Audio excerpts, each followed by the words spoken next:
After a long wait for about 6 months, I think, this beast finally arrived. I'm very anxious to open it up and have a look at it, see the possibilities and see how it is hands-on. So let's open it up, the box, and have a look at its content.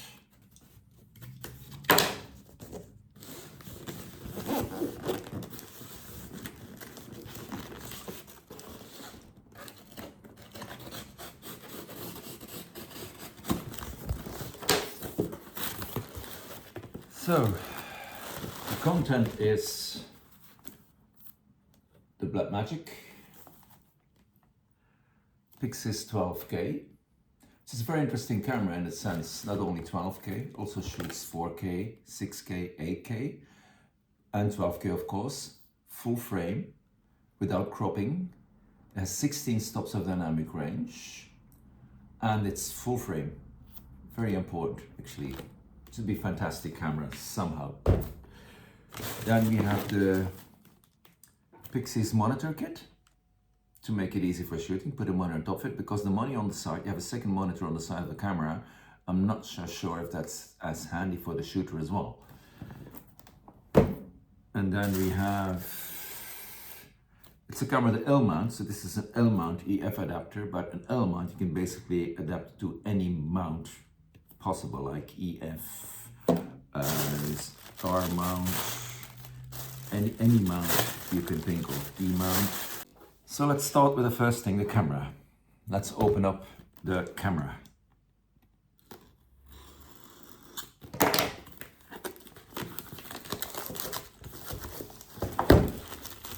With always at Blackmagic, they box very nice. They have a very nice box. Not that it really makes a difference on the end for shooting, but it's quite nice.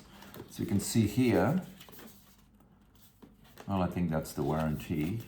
It's this one I meant, actually. Here we have a free subscription for DaVinci Resolve. Comes with every camera of Blackmagic, right?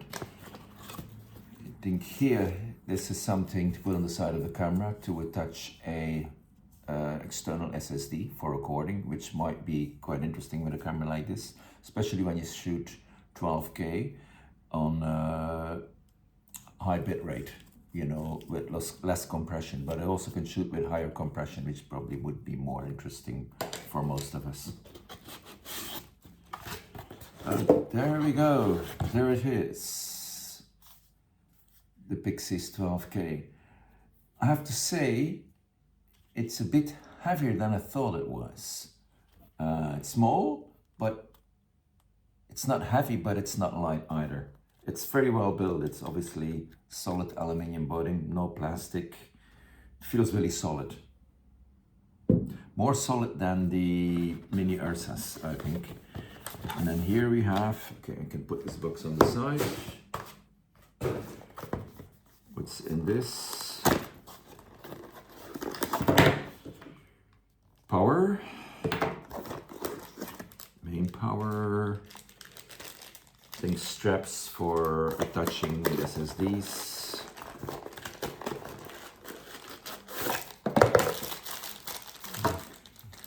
I think it's a lot of paper and plastic.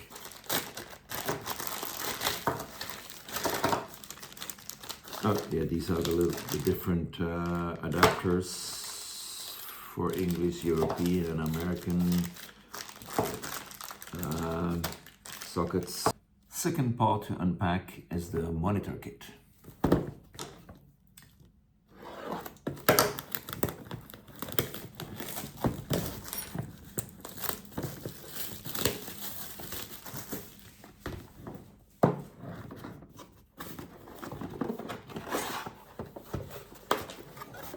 Let's see here. Online starting manual, warranties, update issues. All right. So this is it. Let's take the plastic off. There we go. So it's already has the sunscreen mounted on, which is very nice.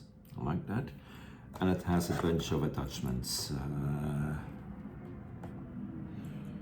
Just have to figure out in a minute how these can be mounted on the camera in a proper way. Screws and a cable, very important. Somehow I feel like I have to order a few extras of these because they won't last. The third part to open up is the adapter. So it's an L mount. I choose for L mount because it basically adapts an L mount to any mount. So we're gonna get, of course, other adapters in the future.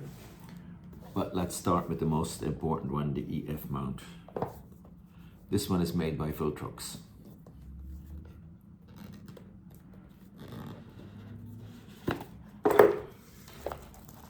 Okay, well packed. Little Allen key, come in handy.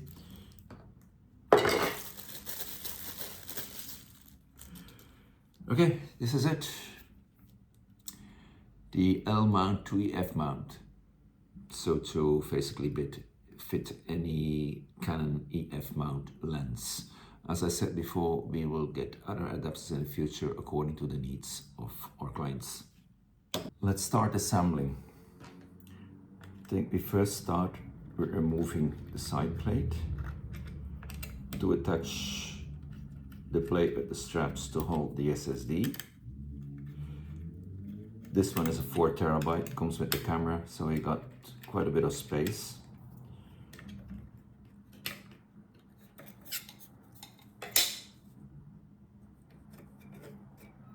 There we go.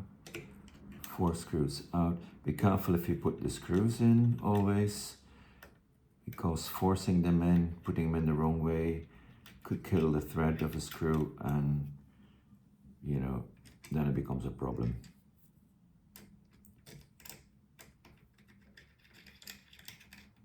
But this goes actually very smooth. There's no reason to put force on this.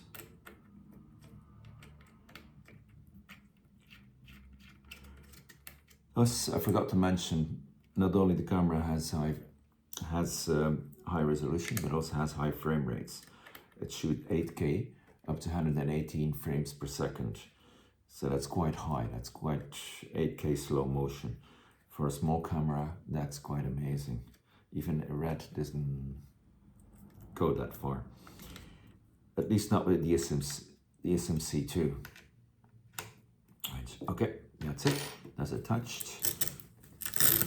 Don't ever tighten too hard, because it could also be a reason to break things, to break screws. Okay, this is a Samsung, I think it's a T9, 4 terabytes, so the card is very fast. Can be used for the highest bit rates, but still I don't recommend to do that. I always recommend to shoot on a lower bit rate, a bit more raw but a bit more compressed, because you never need that full bit rate that the camera has to offer, which just eat up a lot of space on your disc and makes editing harder or more expensive. Okay, now the next thing to do is put the mount, the adapter, I mean. So it's always a bit tricky if you put an adapter. However you think you know you're doing the right thing, you can always make a mistake and bought the wrong adapter. Obviously, I didn't do that. And then now, I already mounted the, let me just show you how to do that again, for the shoe.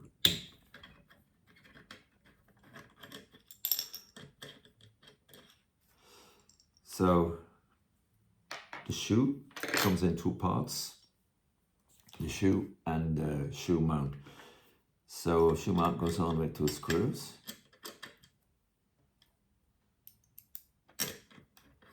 There we go.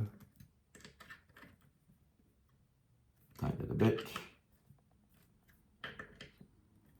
Not too much. And then put the monitor on. The monitor just shoves in very easily, and then has this little handle here to tighten it. So then we attach the wiring, USB-C to USB-C.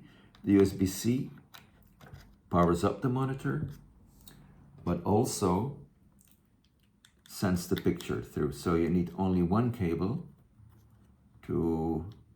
for everything. There's not a second cable to be mounted like on older Blackmagic cameras.